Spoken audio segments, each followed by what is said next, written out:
Donc là, tu as replacé le petit joint. Il y a des plots, hein? Des petits plots pour bien centrer. Pour bien centrer la pompe à eau. Et du coup, par la même occasion, le joint.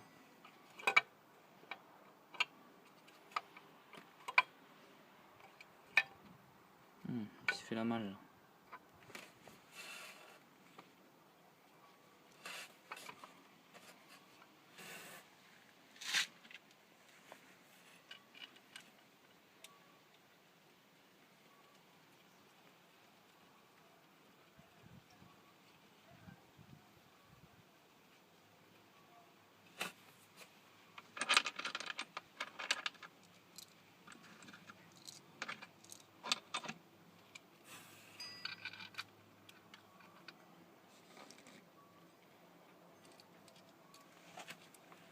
Les vis, on serre les vis.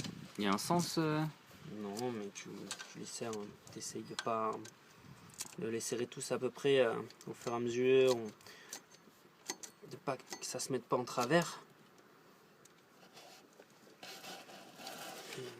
Pour écraser le joint uniformément en fait.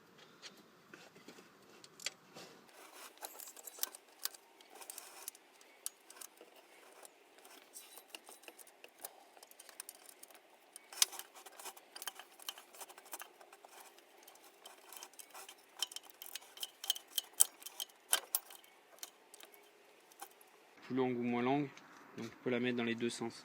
Ça vient où ça? Ça, c'est ce qui te tient ton galet tendeur pour la courroie de distribution qui se visse sur la pompe à eau que tu viens juste de monter en fait.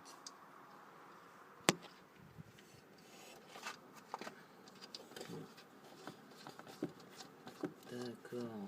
Tu le mets juste en butée et de toute façon, au moment où tu serreras la vis avec le galet tendeur, il y a d'un côté il y a deux trous, de l'autre il n'y a rien. Tu mets les deux trous à l'extérieur. Quand tu as l'outil spécifique pour pouvoir tendre la courroie avec. Putain, il est grand comme ça, Tu mets la vieille vis avec la rondelle, faut pas oublier. Hop. La vieille vis avec la rondelle. Parce que là on n'a pas de vis neuve. Normalement tu en as une, tu vois. Hop. Là tu vois c'est serré, mais juste ça bouge juste, mais du coup tu n'as pas de jeu pour pouvoir mettre ta courroie neuve. Et sur la courroie neuve, Attends, on va peut-être nettoyer le bordel, non? C'est assez nettoyé là? Non, en bas c'est dégueulasse, il faut que tu nettoies. Ah putain. Je pense que ça sert peut-être à quelque chose quand même. Ouais. Donc il y a quoi? Il y a un marquage? Il y a un marquage et un sens. Donc dans le sens des aiguilles d'une montre. Le principal moteur tourne dans le sens des aiguilles d'une montre comme ça quand tu es face à lui. Et d'un autre côté, tu as les deux marquages pour repérer là où tu vas mettre sur les dents, à l'arbre à cam et au volant moteur. Comme ça, logiquement, quand tu mets ces deux-là en face... Mais ça te fait ta tension? Là, la tension, elle doit être bonne? C'est à toi de faire la tension côté droit. Parce que tu dois avoir une tension... Quand tu la montes, la tension doit être faite, en fait. Et c'est toi qui crée la tension de l'autre côté, en fait. Mais là, tu es sûr que tu t'es pas gouré dedans. Ouais, voilà. tu t'es pas gouré dans les dents. Mais toujours côté droit. Il faut que la tension soit entre l'arbre à cam et le volant moteur. Et qu'après toi, tu crées une tension supplémentaire mais à gauche. D'accord. Voilà. Donc c'est à toi, par exemple, tu montes l'arbre à cam, tu mets ça en face. Et après, tu montes le volant moteur, tu mets le premier en face. Et tu montes l'arbre à cam, tu mets le deuxième en face. C'est ça ton truc de flèche là? J'avais pas filmé les flèches. Ok, d'accord. Ok. Et dans le sens des aiguilles d'une montre sur la distribution. Donc Voilà. elle faut va que ta tourner. distribution soit tendue à droite. Ok. D'origine. Et toi, tu crées une tension supplémentaire à gauche. Qui va continuer à tendre la tension à droite, tu vois. Mais il faut que ce soit à droite, qu'elle soit bien calée. Le nombre de dents qui est défini là, qui sont dans la courroie là, c'est le nombre de dents qu'il te faut absolument à droite. C'est là où ça va être tendu. D'accord. D'origine, au départ. Donc là, tu regardes ton pignon en bas. Et là, tu poses quoi alors? Tu poses vraiment le marquage directement sur le... Ouais, bah on va regarder en bas. Normalement, sur le pignon, tu as un marquage en fait. Ah, c'est sur celui-là? D'accord. Là, il y en a pas, mais c'est le trait en fait. C'est pile en bas. Tu vois ton trait là? Ton trait correspond au trait là. Tu vois, tu as le trait qui est sur le trait quoi. De quel trait tu parles là? Le trait qu'il y a sur la courroie. Ouais. Avec quel trait? Avec celui-là. Là. Attends, je vais le mettre... trait moteur en fait. Qui est pile à l'axe d'en bas. Ah, t'as un trait là sur le bloc. Putain, j'arrive pas à m'approcher là. Ah.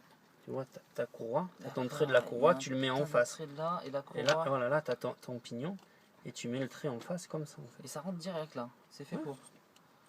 Comme ça en fait. Alors, bon, là, je réfléchis parce que la courroie c'est barré. Mais... Voilà. Là, tu commences par mettre ta courroie ici comme il faut. Tu vois, tu contrôles que tu sois bien mis en face parce que moi la courroie elle s'est barrée. Ouais, là elle se fait la malle là. Donc là tu la mets comme il faut. Là tu regardes bien dessous. Et merde. Oh, putain, ça se balade. Ouais. Voilà. Hop, hop, voilà, là tu la passes entre les deux comme ça, t'es con. Là, tiens, à peu près. Là, tu regardes, passe dessous. Regarde là comme ça. Et tu vois le trait, ton trait blanc face au trait du bloc. Ouais. Okay. Donc là t'es bien. Et là en haut, en fait, tu passes ta courroie dans la pompe à eau. Hop.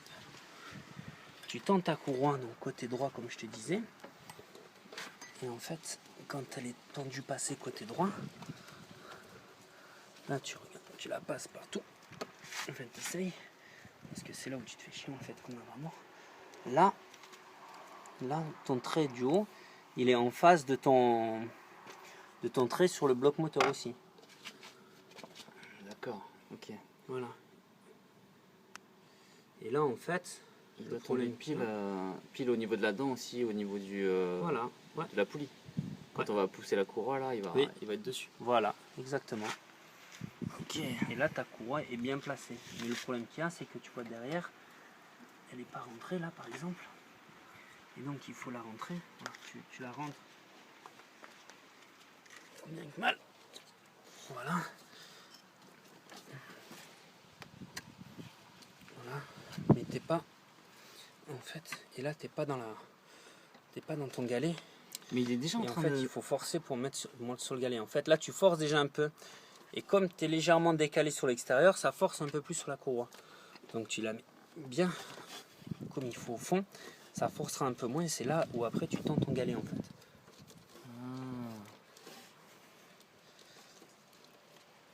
En fait, tu te bats pour rentrer ta courroie comme il faut. Quoi. À la main quoi, il faut pas utiliser d'outils là. Si, tu peux utiliser un tournevis, mais il faut faire attention à pas fissurer la courroie. Quoi. Parce que si tu accroches ta courroie, tu peux lui créer une faiblesse. Et ben voilà. Et la durée de vie. Et après, est-ce que tu dois le mettre au milieu par rapport à la poulie ou si tu es complètement à droite là? C'est problématique, milieu, il faut le mettre au milieu? Bah le mieux c'est au milieu tu vois. Et après voilà, tu pousses doucement. Après t'es pas non plus au millimètre. Tu vois là on est un peu plus à droite qu'à gauche, on est à 1 millimètre près tu vois. Donc là ta courroie là elle est tendue, là elle est plus détendue. Et c'est là où toi tu vas pousser ton galet, tu vois le galet qui bouge. C'est à toi de le pousser pour créer la tension en fait. Voilà. Et c'est toi qui, quand tu crées la tension, tu refermes. Et la tension là on va la faire. Et c'est là où normalement, tu as tes deux trous. Tu as tes deux trous qui sont là. Tu mets un outil avec un poids là chez Renault et tu as la tension exacte qu'il faut avoir. Voilà. Ça, c'est un petit moteur essence. Ce qu'il y a de bien, c'est que voilà, c'est robuste, ça force pas trop sur la courroie. Et du coup, tu n'es pas obligé d'avoir une grosse tension. La tension peut être plutôt faible là-dessus. Voilà. Et tu n'as pas de risque de casse de moteur. Et si elle est trop faible, ta courroie va sauter, mais tu n'es pas obligé d'avoir non plus t'es pas obligé d'avoir une grosse tension, quoi. En fait. Donc là, tu trouves une position pour tendre la courroie. Donc moi, de par où ça marche pas bien.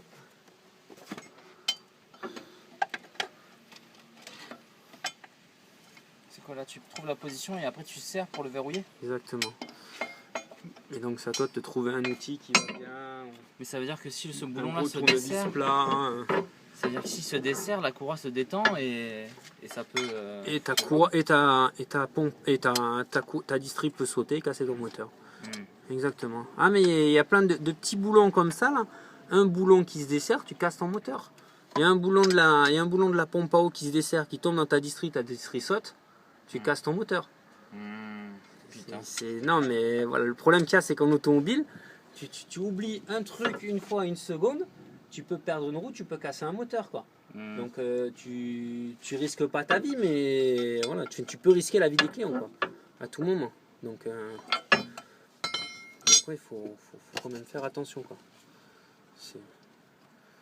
C'est pour ça que bon,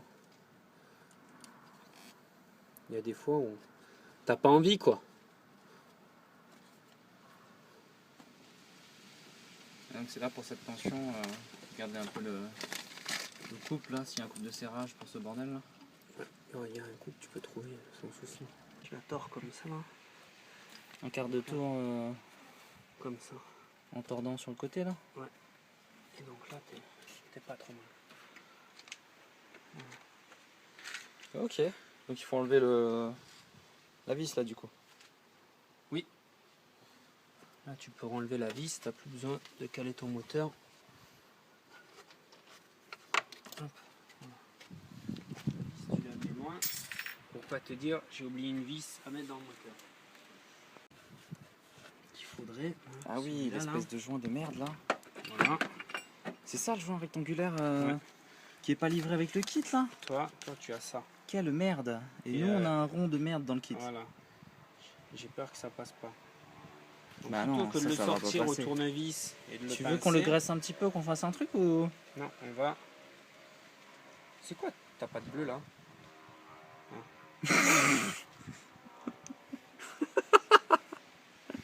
Le truc sortait on met blanc. Ça ou on met ça là? Ah non, mais celle-là, moi j'ai plus confiance en ça que la noire. La noire, je sais que ça devient friable. Tu vois, ça s'effrite. Friable au bout de combien de temps? Bah, j'en sais rien moi. C'était à 600 ou 1000 degrés. Celle-là, mec. Celle-là, elle résiste à je sais pas combien. Moi, c'est ça que je mets pour colmater l'échappement. Le bleu, là. Tous les colliers, les olives, là. Ah ouais. Tu les colles avec ça, tu les places, ça reste bloqué, et paf, tu fous ton échappement, ça bouge plus. D'accord, moi je mets la pâte pour les joints, quoi. Mais...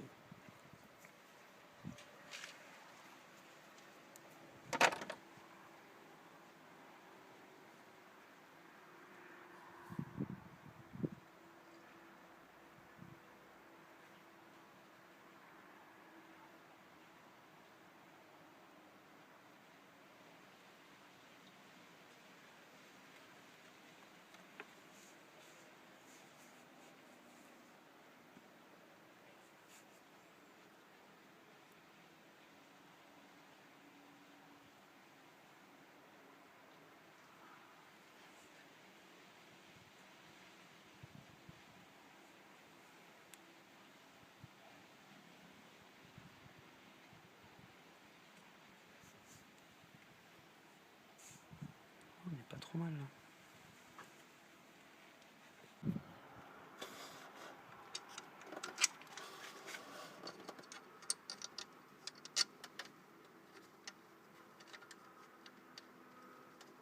Et là, ça se prend dans la pompe à eau, quoi, dans le rectangle de la pompe à eau. Ok.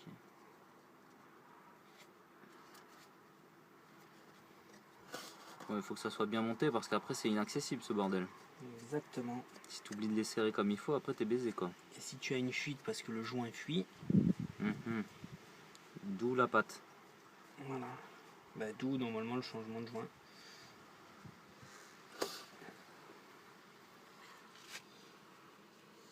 Bah, ça fuit, tu sais qu'il se passe ce qu'il y a à faire. Hein.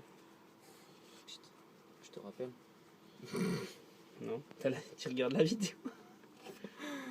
Je dis ça, mais après avec ça, je serais calé. Hein. Ouais, mais entre regarder et faire, ouais. À un moment donné, la dextérité fait que c'est plus facile. Tu l'as ou tu l'as pas en fait. Même l'outillage, hein, mine de rien. Bah, après ça, tu vois, franchement, la caisse à outils, Magnussen, 100 €, à Brico Dépôt, t'as 100 outils, t'es déjà pas trop mal. Là, le seul gros truc qui manque, c'est le Torx de 50, qui vraiment, voilà, tu l'as ou tu l'as, ou si tu l'as pas, ben, c'est pas la peine. Et après, le reste, il n'y a rien de très extraordinaire.